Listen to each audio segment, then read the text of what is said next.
Well, good evening again, ladies and gentlemen. I trust that many of you will have recognised the archaeologist in this image. We'll come back to him in a moment. In something like 6 months' time, we'll be celebrating the November armistice, which brought warfare on the Western Front to an end and signalled the near end of the First World War. It seems an appropriate time to consider, or actually to indulge my personal interest in the history of archaeology, and to consider what role archaeologists played in the war and what role archaeology played as an instrument of propaganda. I'm going to focus on three themes: what archaeologists actually did, the discovery of archaeological remains in the course of the war, and how the treatment of some historic monuments and buildings became the focus for bitter propaganda between the warring parties, and a discussion about protection of monuments and more fundamentally about the nature of civilization. The years since about 2014 have seen a considerable amount of research into the events 100 years ago, mostly started by French and some Belgian archaeologists, more recently taken up by German historians. We know most about what happened on the Western Front, and quite a lot about what happened on the Salonika front in what's now northeastern Greece, but very little as yet, at least available in English, about what happened on the Eastern Front. I'm going to be talking mostly about the activities of British personnel. They'll also be looking occasionally at French and German involvement of individuals and on other issues. First of all, we'll have a quick word about the state of archaeology in 1914. British archaeology in 1914 was a very small discipline. It's very difficult to count, partly because it's difficult to decide who was an archaeologist, the boundaries between ancient historian and Roman archaeologist, and between archaeologist and art historian or architectural historian are quite ill-defined. But there were probably no more than about 60 professional archaeologists in Britain, or British archaeologists at the time.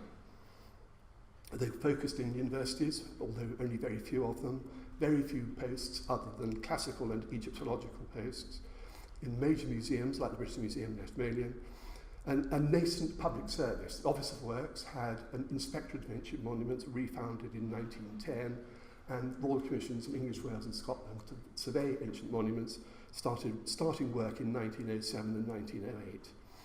But these were very small. Major focuses of activity included British School at Athens and recently founded British School in Rome, and other organisations funded by public generosity and dedicated to excavation work, especially in Egypt and Palestine. And it was in these areas, especially the East Mediterranean, Greece, Palestine, Egypt, Turkey, that much of the archaeological activity by British archaeologists was actually carried out. By contrast, German archaeology was much better developed. For many countries, archaeology had been a seat of competitive warfare, at least since the beginning of the 19th century. It was a competitive rivalry in the first place between Britain and France, competing for activities in Egypt, then later in Mesopotamia. The independence of Greece in the 1830s put an end to the export of antiquities from Greece, so people began to look to Turkey. Then, in the late 1850s, the Crimean War put an end to archaeological excavations in the East Mediterranean. When activity started again in the early 1870s, there was a new player in the market, and that was Germany. After the unification of Germany, we suddenly had a transformation. Before that, it was a large number of small, rather underfunded states with ill-provided museums and a lack of finance. After the unification of Germany, the Prussian-led German Empire instituted a policy of aggressive culture, I might call it, a politics of culture and knowledge. One of the most important stages was the development in 1871 of the Archaeological Institute of Germany, funded by the German Foreign Office. Archaeology was a means of overseas exercise of German influence. The Athens branch opened up in 1874, but then, recognising activity at home, a Roman-German commission, Römisch-Germanische Kommission, was founded in 1902, and these were liberally funded public services devoted to archaeological research. In addition to this, the Prussian Empire invested heavily in the expansion of museums, especially in Berlin. And one way of filling your museums was to excavate abroad. In 1898, was another institution, the Deutsche Orientgesellschaft, the German Oriental Society, funded very largely by industrial donations from people with names like Krupps and Seaman, founded a fund, set up a fund for excavation, in particular in Mesopotamia, Palestine, Anatolia, Egypt, as a specific competitive exercise to overcome activity by France and Britain. And this was competitive in the extreme. One of the sites excavated in Anatolia was the newly discovered capital of the Hittite Empire, Hattusa. The English archaeologist John Garstang went there in 1907, believing he had a permit to excavate. When he got there, he found that the Germans had persuaded the Turkish authorities to rescind his permit and give it to a German archaeologist. That's the way the game was played. German archaeology was, in most senses, far ahead of British. It was much better organised, much better funded, technically much better, and aggressively supported by government. And there were also lots more archaeologists. And there were many more jobs in major museums and the major universities of Germany, as well as major excavation projects carried on especially in Mesopotamia and Palestine. Despite this competitive edge, archaeologists actually indulged in international fraternisation. Especially among the classical archaeologists, there was a considerable degree of internal friendship and collaboration. In Mesopotamia, the figure in the centre is the English archaeologist and traveller Gertrude Bell, visiting the German archaeologists at Assur, one of the big excavations in northern Mesopotamia in 1911, where she apparently was on extremely friendly terms with the German archaeologists. The person on her immediate left is the leader of the excavation, Dr. Andrei, and according to some accounts, she quite fell for this rather dapper German. Another major figure in international collaboration was Haverfield, the professor of Roman ancient history at Oxford, and probably the founder of Romano-British archaeology. He himself was a devoted internationalist. He had many German and Austrian collaborators, including the great Roman historian Theodor Mommsen, whom he translated into English. And there was a feeling among many academics, and particularly among the archaeologists, that somehow academic fraternisation could overcome the political difficulties and lead to peace. Even as late as the 1st of August 1914, there was a letter to the Times signed by professors, including one major professor of archaeology, pleading for peace on the basis of international friendship and collaboration. This didn't happen, and Haverfield himself died shortly after the war, it said, brought on largely by disenchantment at the breakup of international collaboration and the death of some Romano-British archaeologists in the war. When war broke out in August 1914, some archaeology continued. This institute, for instance, carried on its London meetings. If you look at the journal, the run of journals in the library, you'll find an unbroken run through the 1910s. What that doesn't tell you is that it stopped publication for about 5 years, and by 1920 they were 6 years behind publication and only got back on schedule by heroic work by a series of editors. A lot of other work gradually faded out. There were no people to do it, there was no transport. So this institute abandoned its summer meetings because there was no transport to get to people anywhere.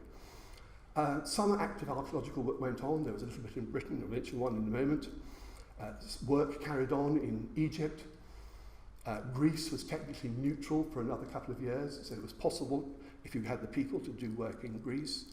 One of the longest term excavations was in Babylon, under the DOG's funding. Robert Koldewey carried on digging until 1917, when the British Army was almost at the it was advancing actually through northern Mesopotamia. Quite contrary to Ottoman legislation, large quantities of large quantities of antiquities found within the Ottoman Empire were shipped out both by British and German archaeologists.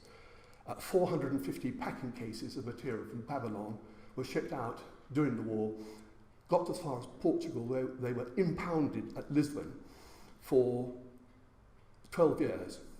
There was all sorts of diplomatic negotiation about what to do with these, and it wasn't until 1929 that the Portuguese were persuaded to let stuff get back to Berlin, where the Ishtar Gate, which you may have seen, was eventually reconstructed there. Other people abandoned their jobs and turned to archaeology. They turned from archaeology to more like war. And one of the surprising things is the enthusiasm for some of the more senior members for active service. The director of the British Museum, now called Sir Frederick Kenyon, the father of later Dame Kathleen Kenyon, had been an active member of the Territorial Army, and he eventually rose to the rank of Lieutenant Colonel. In September 1914, he dashed off to France to join his regiment, until the trustees of the British Museum persuaded the Ministry of the Army authorities that actually Sir Frederick had something rather more important to do, like running a museum in London. And he was returned somewhat reluctantly to London. I'm going to include somebody who is not really an archaeologist but had an effect on archaeology. This is the civil servant, Sir Schomberg, fabulously named Sir Schomberg McDonnell, who from 1902 to 1912 was the Secretary of the Office of Works, and together with Lord Curzon was a major figure in the proposal of legislation for the protection of ancient monuments, which turned into the 1913 Ancient Monuments Act, which set up the whole process of scheduling in something like the form we know it. He'd actually volunteered for a year's active service in the Boer War, where he joined one of the reserve yeoman infantry, cavalry regiments. Getting tired of a desk-based intelligence job in London, he volunteered for active service with the Cameron Highlanders, and despite his advanced age in his early 50s, he went to France, but unfortunately was wounded and died of wounds very shortly after reaching the Western Front. Perhaps the most serious, most important archaeological casualty was a French archaeologist, Joseph Deschelette. Again, somebody who was well past the age at which he could have been required to return to military service by the regiment in which he'd served earlier. Again, in his early 50s, he volunteered for service. He was probably the most important archaeologist in France at the time. He was still finishing the writing of his manual of archaeology, which is still a useful catalogue of finds. I've got a copy in my office at the moment. Again, unfortunately, I say killed, he was actually wounded and died of wounds a couple of days later in early October 1914.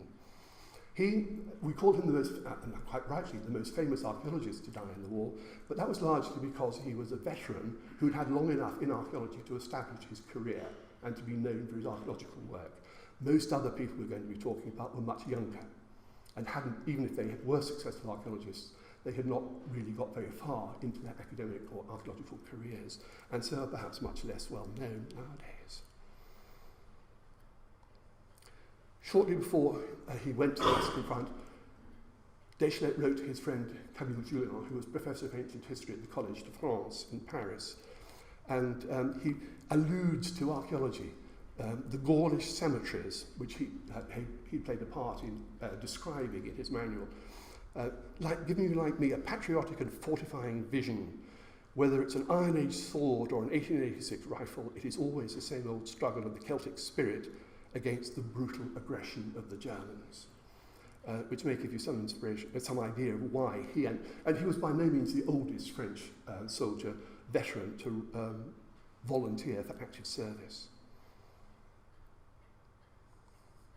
Other younger archaeologists volunteered. Some volunteered right from the beginning of the war in 1914, others became more active after conscription was introduced in 1916.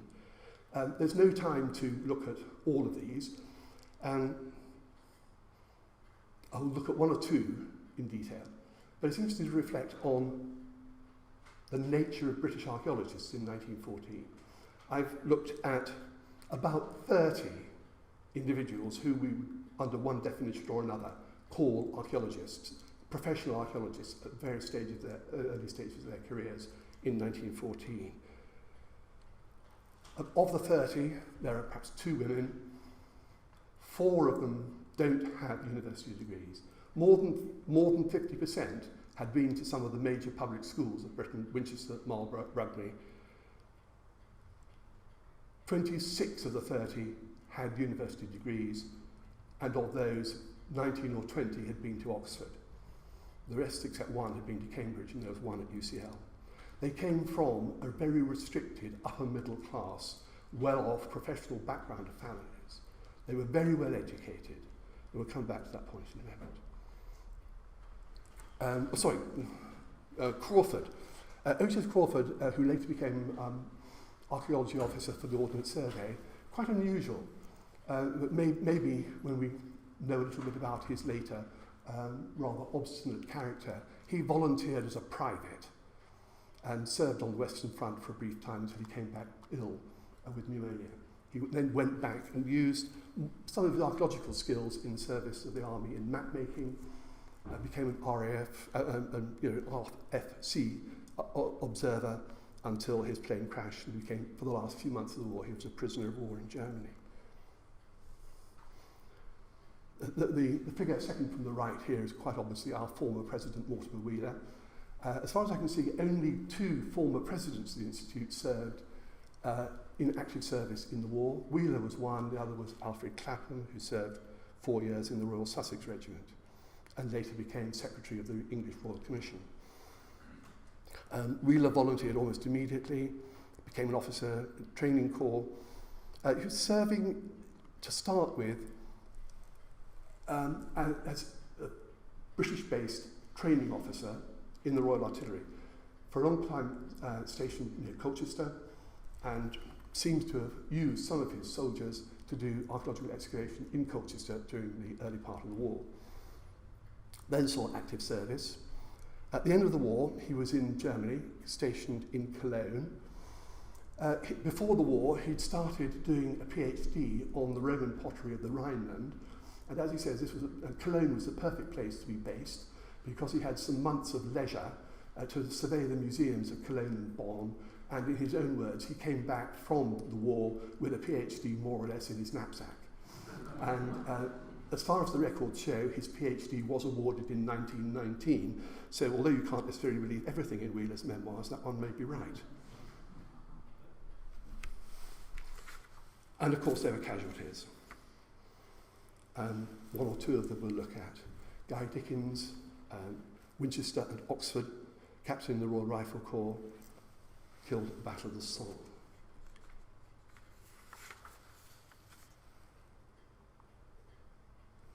Leonard Cheeseman, Winchester and Oxford again, lecturer in ancient history at Oxford, and seen by Haverfield as one of his potential successors as a major figure in Roman British archaeology, wrote an important book on the auxilia of the Roman Imperial Army. I don't know if it's still of value now, but it was the standard work for many years. Again, he joined the Hampshire Regiment, was killed at Gallipoli shortly after landing in August 1915. He wasn't the only one. On the other side, in Germany, more or less his equivalent, Walter Bartel, who had recently appointed in that summer of 1914 as the director of the Roman German Commission, and was one of the leading figures, the rising star of German provincial Roman archaeology, killed in the Vosges in 1915. Others served in a variety of capacities. Some of them, Bushe-Fox, Jocelyn Bushe-Fox, who later became Chief Inspector of Ancient Monuments, seemed to have joined the army probably in 1915, rose to the rank of Major on the General Staff, and had a job as Director of Graves Registration, a somewhat bizarrely appropriate job for somebody who was an archaeologist and had spent time digging pre-dynastic cemeteries in Egypt.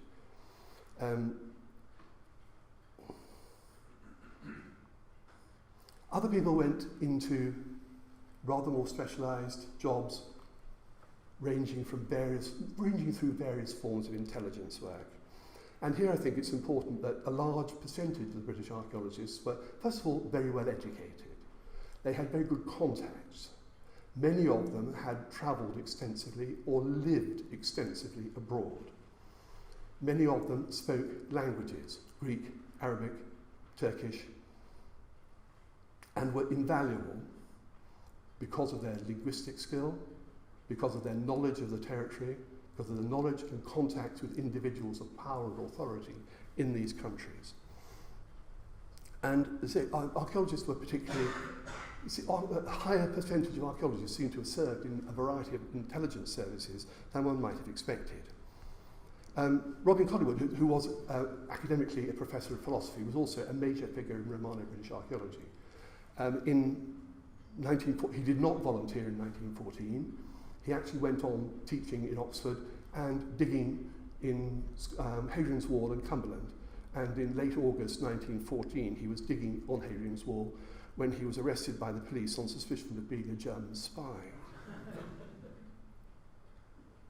Eventually, though, in 1916, he joined Naval Intelligence based in London and was writing documentation about areas of northwestern Europe in advance of British Allied expansion into area which had been conquered by Germany.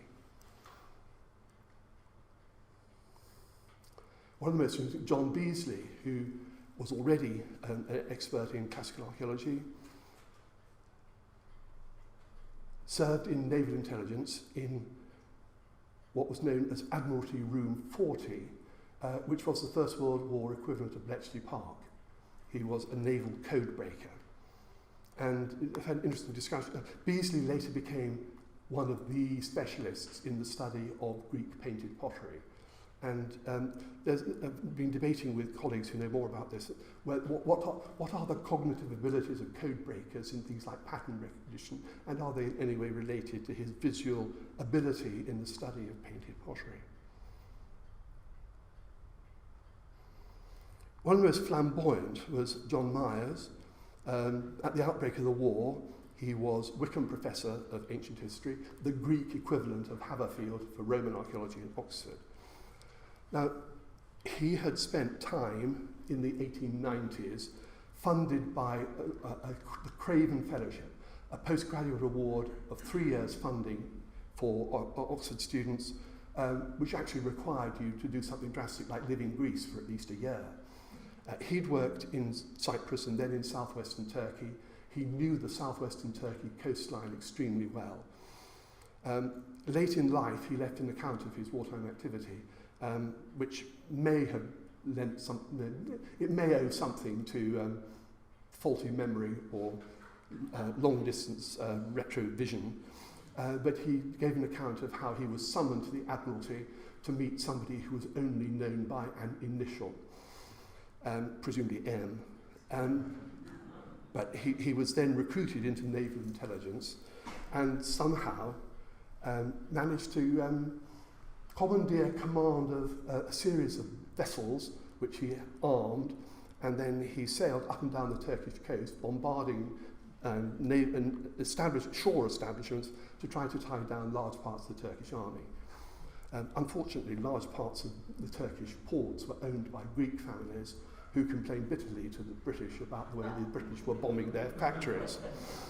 And he was eventually told to stop and summoned back to Athens for the usual thing, summon them back, promote them, and give them a desk job.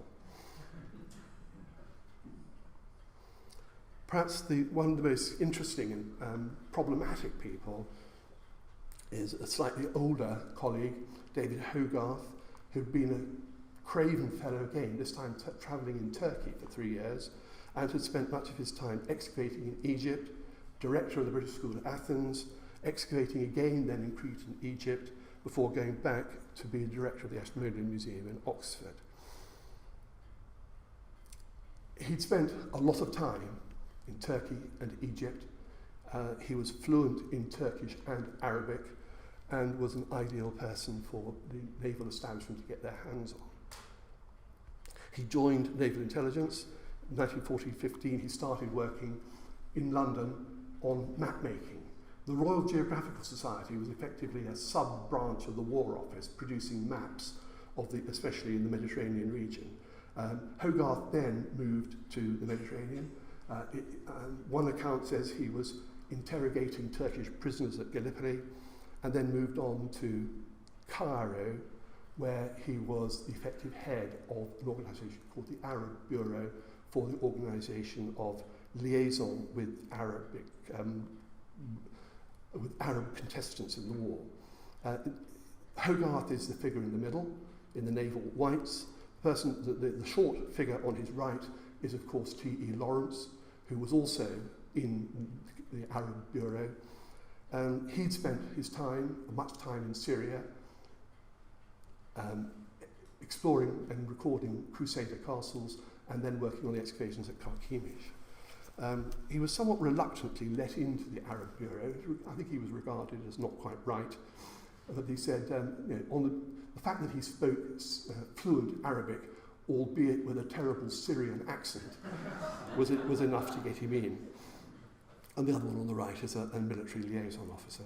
And in the Arab Bureau, it was not only Hogarth and Lawrence, but also another famous archaeologist then working for naval intelligence, Leonard Woolley, later went on to excavate and the British archaeologist Gertrude Bell, whom you saw before. So a hard core of the knowledge of the Arab Bureau was generated by archaeologists. And we saw the same on the other side.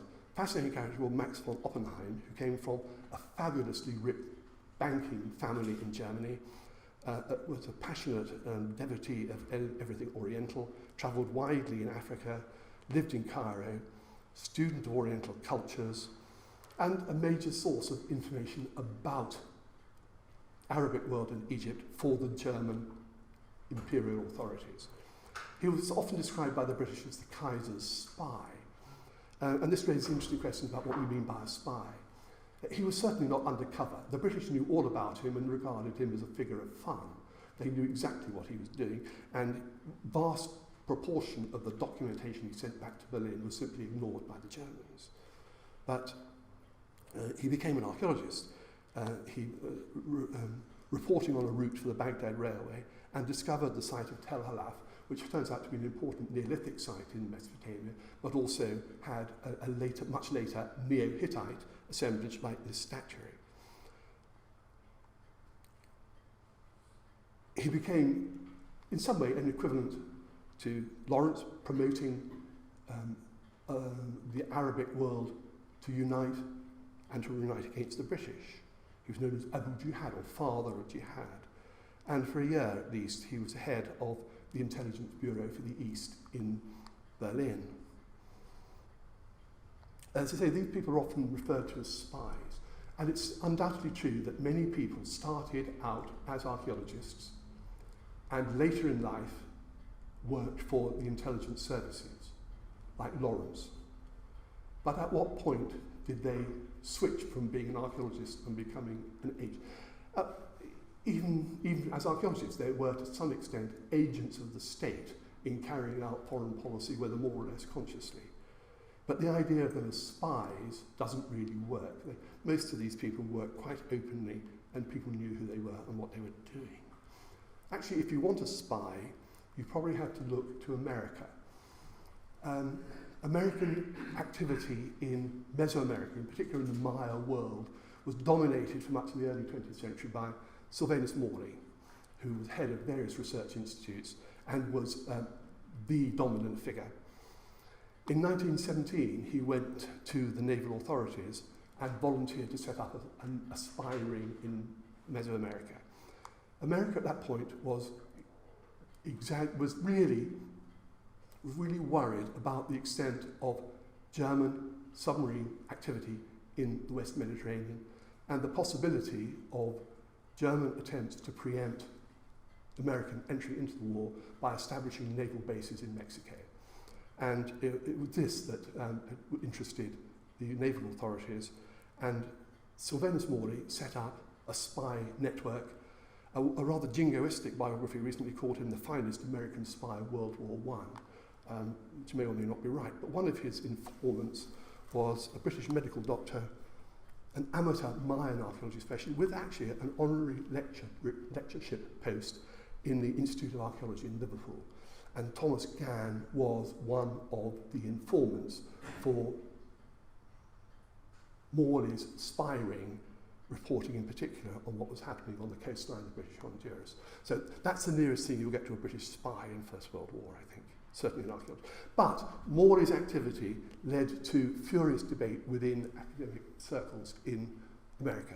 In particular, an attack by the anthropologist Franz Boas, a person, however, who uses science as a cover of political science, political spine, prostitutes science in an unpardonable way and forfeits the right to be classed as a scientist.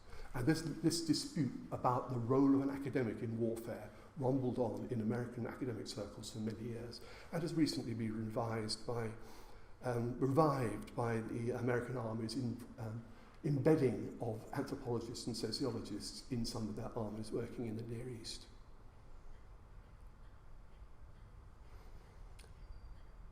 I've talked about active service. We haven't yet come across one person who was a conscientious objector. The nearest to it is Gordon Childe, the Australian archaeologist who came to study in Oxford in 1914. He graduated in 1917, and at that point he had a choice. He was no longer exempt from conscription. If he stayed in Britain, he had to join up and decide whether to be a conscientious objector or not, or he had to get out of the country. And he went, in summer of 1917, he went to visit one of his friends who was a conscientious objector and was in prison in Dorchester jail. And the conversation was taken down. This is word for word, without the punctuation, as written down by the warder who overheard the conversation. We, and this is Childe speaking, we are disappointed about the latest results of submarine operations. This is the near height of German submarine warfare, sinking British ships in the Atlantic. We're disappointed. A few weeks ago, they were doing splendid work in sinking a lot of ships. If they could have kept it up a few weeks, we were in hopes it would make England plead for peace. But they don't seem to be able to keep it up. There seems to be no chance of food shortage. Nothing but that will rouse the workers. If that could be brought about, we should then have a revolution like they have in Russia. That went straight back to the Home Office, and thereafter Childe was closely monitored by the Secret Service until he left the country to go back to Australia. In Australia, he had a job as a senior tutor in Sydney University for a year, until he was forced out of that job for his left-wing and anti-war views, he thus became one of only 2 academics known to have lost their job because of opposition to the war. The other one was Bertrand Russell, who was forced to resign from his fellowship at Trinity College, Cambridge.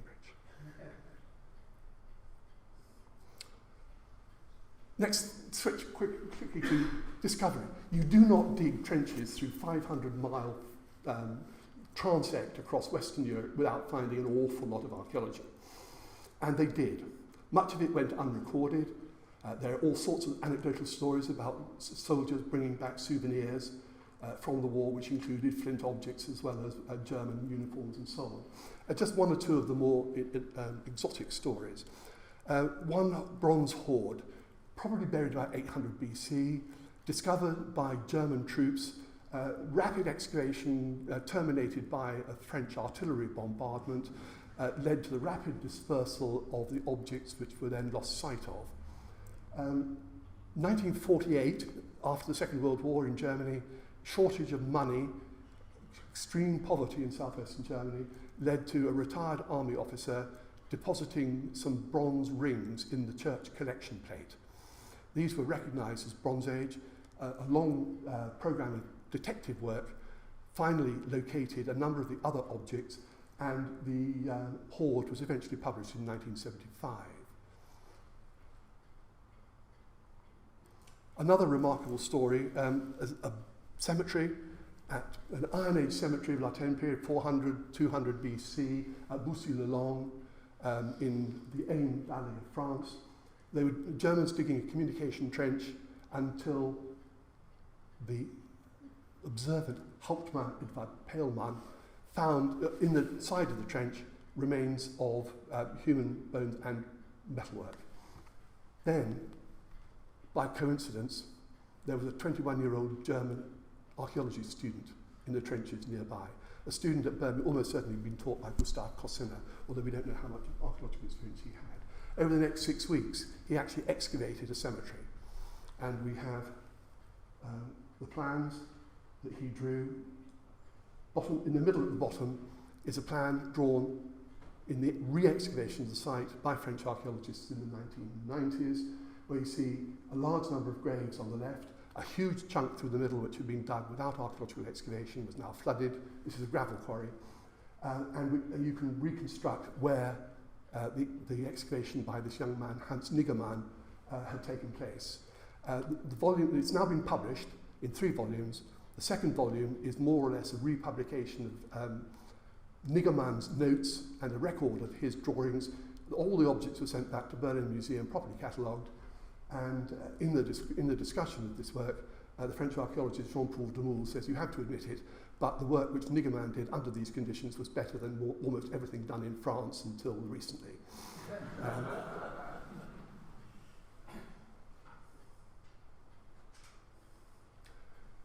The one area where trenches were dug on territory which was under German control, not Belgium or France, but was Alsace and Lorraine, which had been in France until after the Franco-Prussian War, after 1871, was ceded to Germany. They had museums of German technical authority and expertise. Anybody who's done research in French museums knows that Alsace and Lorraine are infinitely better than anywhere else in France. And this showed. The best research, the best sort of rescue archaeology was done in Alsace and Lorraine. In Alsace, the work was done largely by the curator of archaeology at Strasbourg, Robert Forer.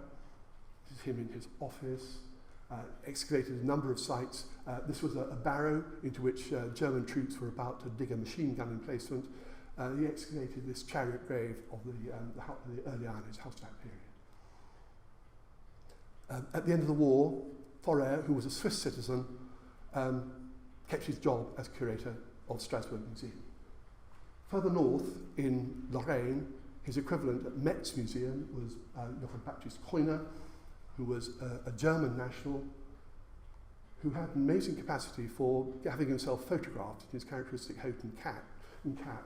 And this is him on 2 sites, a major Roman altar discovered in trenching, and a late Roman and Merovingian cemetery being dug, again, discovered in trenching opera, and both of these properly recorded. At the end of the war, Alsace and Lorraine were returned to French authority. Forer, a Swiss citizen, kept his job. Koiner was dismissed and went back to a museum job in Germany. But the work they did was the best. Elsewhere, we have some records from French trenches in northern France. A number of people recorded what was found and published accounts in the Bulletin of the French Prehistoric Society. I haven't found any equivalent of that done by British archaeologists on the Western Front. One area where there was, again, another outbreak of competitive archaeology was on the Salonika front. After Gallipoli, the British and French troops moved into the head of the Aegean Sea, based around what's now Salonika, in areas including the major Greek city of Amphipolis. The French were in nominal control. Their army there was led by General Sarai, who seems to have had sort of ambitions of Napoleonic grandeur. He insisted that his army was called the l'Armée de l'Orient, which was the title Napoleon used for his army which invaded Egypt. And Sarai took with him, like Napoleon, a fleet of savants, including archaeologists, architects and photographers to do archaeological work. And this was a part of the major project of going to Macedonia, a country which had been under Ottoman control, had only just been opened up for archaeological exploration and was ripe for research and publication. His general staff also included large numbers of former students of the French School of Archaeology in Athens, not employed as archaeologists, but as in Britain, employed in roles like interpreter or translator for the general staff. When the Germans reinforced the Bulgarian armies on the northern front in opposition to the French and the British, they set up a Macedonian Geographical Commission under the command of Hans Dragendorf, a name that will strike fear into Roman pottery specialists as the expert on Samian. This is Herr Professor Dr. Dragendorf. And he led a team which included geologists and historians and botanists and archaeologists who embarked on a full-scale research project focused in particular on Roman sites. Now the British found that you could hardly dig a trench anywhere there without finding masses of pottery, and their reaction was probably the least coordinated. They soon realised they had major finds on their hands and had to do something about it, and so established an archaeological team to try to collect the important material and store it in a museum established in the White Tower on the seafront at Salonika. And in charge of this collection was, again, the Royal Naval Reserve Lieutenant Commander Ernest Gardner, otherwise known as Professor Gardner, Yates Professor of Archaeology at UCL. And this is the White Tower where they eventually set up a system for a regional team to record and collect what was found and bring it back to the museum. After a year or more, Gardner was recalled to other naval intelligence duties in London, and his place was taken by another archaeologist, Eric Peat, who at that point was a lecturer in Egyptology at Manchester, who went on to more senior posts in the academic career afterwards. He had been one of the field officers, and he now took command of the project. At the end of the war, huge quantities of material were in the hands of British archaeologists. Eventually, the Greek government made the best of a bad job and decided to donate what the British had to the British as a thank offering for their help. And something like 3,500 objects from this project ended up in the British Museum, where people have recently started cataloguing. One of the objects of contention was the Lion of Amphipolis, a major ceremonial monument, originally found in an earlier war where Greek soldiers had found the base of it. British soldiers found parts of the lion in 1916 and were apparently attempting to export it to a boat offshore until a Bulgarian bombardment stopped them. An officer came along and prevented further attempts to export them. Other British activities are documented photographically, which seems to have gone rather further than just finding potsherds while you're digging a trench, and look extraordinarily like quite deliberate tomb looting.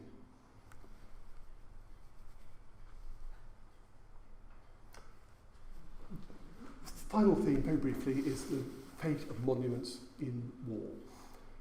In December 1914, a German flotilla bombarded parts of the coast of northeastern England with raids on Scarborough, Whitby and Hartlepool. This was the first time that Britain had been actively invaded or damaged. Zeppelin raids on London didn't begin until January 1915, so 137 casualties brought it home to the people living in Britain.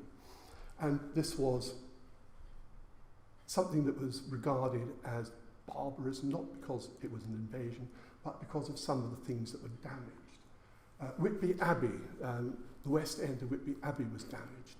In fact, if you look there, that's the Abbey, and on the headland to the left is what's now called a Coast Guard station, which was a naval communication base in the First World War and was in active use as a naval communication facility.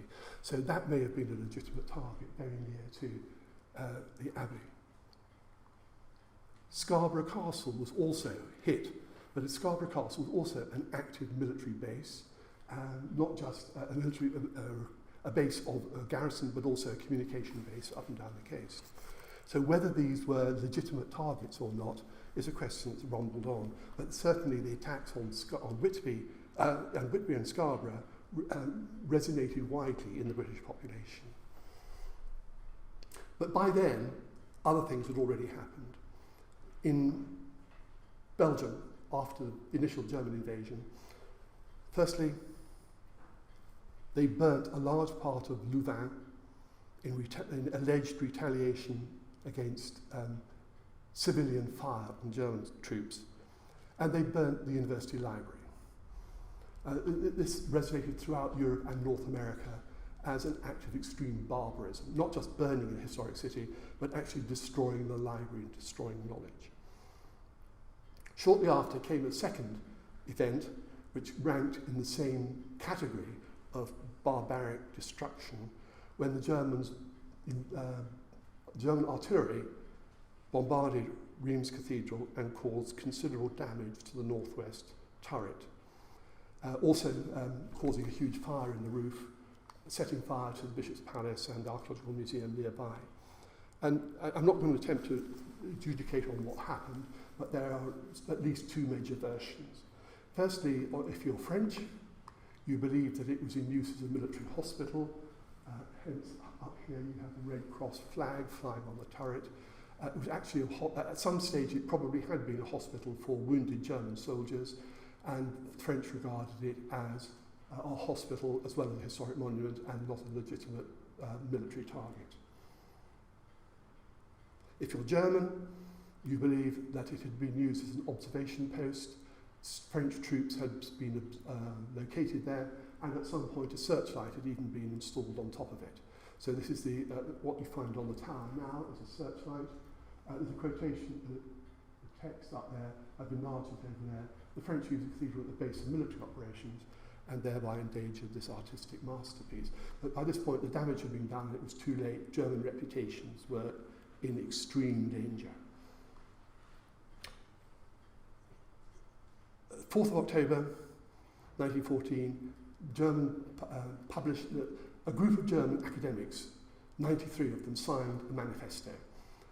Eventually about 4,000 people, most of the professors in Germany, signed up to this, although some later claimed they didn't even know what they were signing. And it's a protest against the rising criticism of Germans as the barbarians destroying civilization in Europe.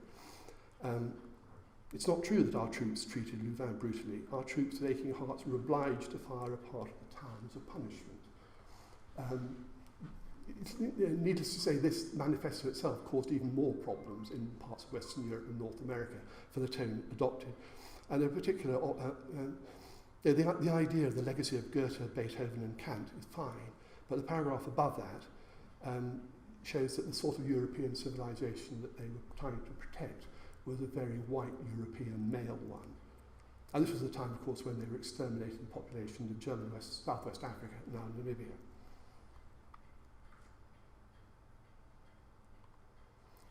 But in response, Germans set up an operation under the general title of Kunstschutz, or art protection. It's a forerunner of the Second World War monuments men and the movement to protect ancient monuments in time of warfare that we see now. It was in the hands of an art historian, Paul Clement, who was the director of historic monument conservation in the Rhineland and professor of art history.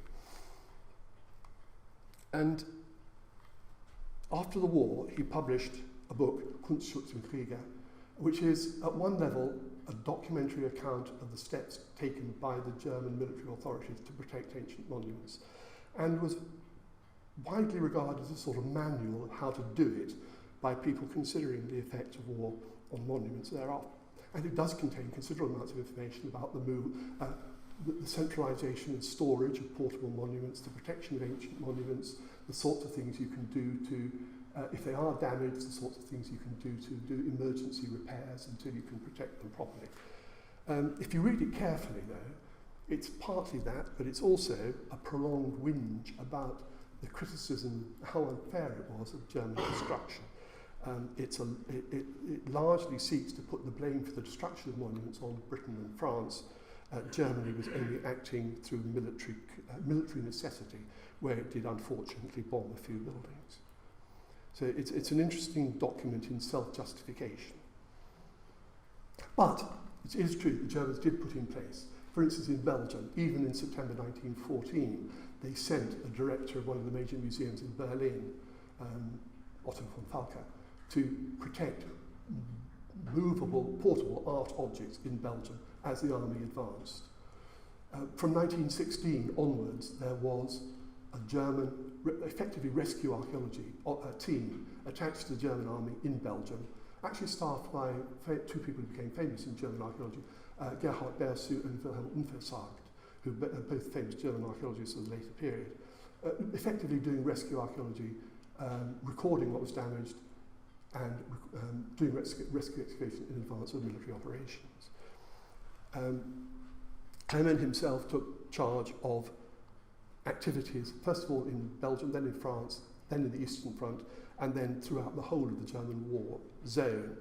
And he's a variety of rather badly coordinated activities to document what had been destroyed, to preserve what remained, and to raise awareness of monuments among military personnel. And certainly by the end of the First World War, most German armies in all theatres of war had specialist archaeologists or architectural historians attached to the general staff with a responsibility for managing, as far as possible, the protection of ancient monuments in their zone. Destruction was inevitable. Some of the cathedrals and churches suffered perhaps more than most other buildings, especially in the flatlands of northwestern Europe. High buildings not only served as landmarks in the low-lying landscape of where was a village, that's the tower, that's what you aim at, but also many church towers were used as artillery observations, the places for artillery spotters, and therefore raised the possibility that they were legitimate targets. And in some cases, as armies retreated, they deliberately blew up the churches like this one. One of the most successful of these groups operated actually in the Near East under the command of Theodor Wiegand, who'd been an active director of antiquities for Berlin museums, really operating as a promoter of German archaeological expeditions into the Near East in order to acquire objects for Berlin museums. And he took command of a team whose job it was to take overall care of monuments in German control to prevent damaging development even by civilians. And while they were in control of Jerusalem, they do seem to have done good work in preventing the destruction of historic buildings to facilitate modern development, but also to collect material for museums. So this warfare about who had damaged more monuments the other side led to a sort of tit-for-tat spat in a lot of the architectural historical literature. I just want to read you a short translation of one paragraph written by the French architectural historian Émile Marle. Translating says, "Those barbarians, Germans, possessed no artistic spirit whatever. They only knew how to destroy. In the art of the Middle Ages, one cannot find a single German element, but on the contrary, Germans took over this medieval art, which it boasts of having created, ready-made from Italy and France, just as the French Romanesque architecture is one of the strongest witnesses for the creative genius of France, so that of Germany is a clear proof of her creative impotence. On one side stands a people who have received their creative gifts from heaven, on the other side a race of imitators." And that was from an architectural historian whom Germans in other circumstances would have respected. So who is the protector of civilization and what is the civilization they are seeking to protect became an important matter of conflict. Neither side wanted to be seen as the barbarian destroyers. And episodes like Louvain Library, Rheims Cathedral, became symbolic of that. They were extremely well known in America. The sinking of the Lusitania only added to anti-German feelings, and those events did play a significant part in the ultimate decision of the United States to come into the war on the side of Britain and France. So, the concept of civilization. At the end of the war, a victory medal was issued. The version of it issued by British and the Empire had on the back, had on its reverse, the Great War for Civilization. Quite clear which side the British thought was civilized. But the war also, one thing I haven't had time to talk about, and in fact is under-researched, is the effect on archaeology of the war and the way in which archaeologists reacted to the concept of civilization and to the way in which the growth of civilization and the change in cultural practices was brought about, and the mechanisms of social change. All about the value of civilization. Ezra Pound, in his long poem, Hugh Selwyn Mowbray, published in 1920, this is a short selection. There died a myriad for a botched civilization, for 2 gross of broken statues, for a few thousand battered books. It's difficult not to believe that he's referring to the west front of Rheims Cathedral and Louvain Library in that, as a sort of rather jaundiced perception of the sort of Western civilization which people have been fighting for. One of the most interesting reactions, I think, is from another rather under-recognised book, Growth of Civilization by William Perry, who's often written off as one of those hyper-diffusionist idiots who explains everything as arriving from Egypt. Well, that's part of what he wrote, but The Growth of Civilization was a very effective book, originally published in 1924, and he's got, in the second part of it, there's a very interesting discussion of the origins of warfare. In the earlier stages, human society was peaceful. Warfare has developed as an accidental excrescence. Warfare has grown like a parasitic plant until it now threatens to destroy the host on which it lives. He also then goes on to relate the rise of warfare to the emergence of class society. And although he doesn't say it in so many terms, the subtext is you won't get rid of warfare until you get rid of class society and class divisions. That may have been a little bit too left-wing for him to say at the time in 1924, but that is the clear subtext. It's one of the most overtly, but if understated, political interpretations of archaeology, but was completely understandable in the context of 1924 and his reaction to the war. Thank you very much for listening.